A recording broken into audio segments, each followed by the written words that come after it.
tout le monde! Aujourd'hui, je vais vous parler de quelque chose qui est quand même assez fondamental quand on parle de mode, puis c'est quand même la base d'un peu tout, les couleurs.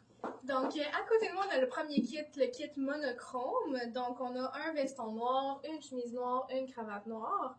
Ce qui va faire la différence entre les morceaux, ça va être les différentes textures, les petits motifs ton sur ton qu'on retrouve sur les éléments, puis aussi la composition. Donc, on a un veston en laine, une chemise en coton, puis une cravate en satin. Donc, ça vient créer une certaine profondeur dans l'ensemble.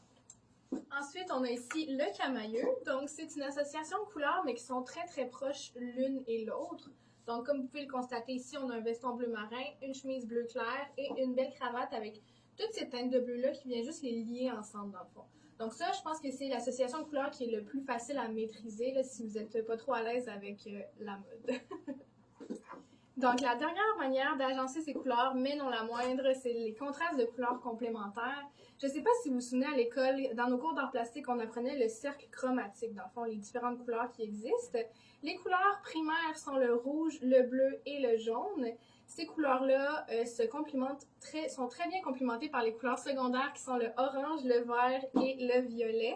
Donc, comme ici, vous pouvez le constater, on a un bleu marin avec une espèce de jaune orangé. Ça crée un contraste qui est très fort, mais qui est vraiment intéressant.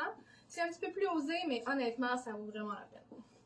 Et pour finir, si j'avais un seul conseil de style à vous donner qu'il ne faut absolument pas négliger, c'est bien entendu de ne jamais dépasser 3 couleurs dans un ensemble.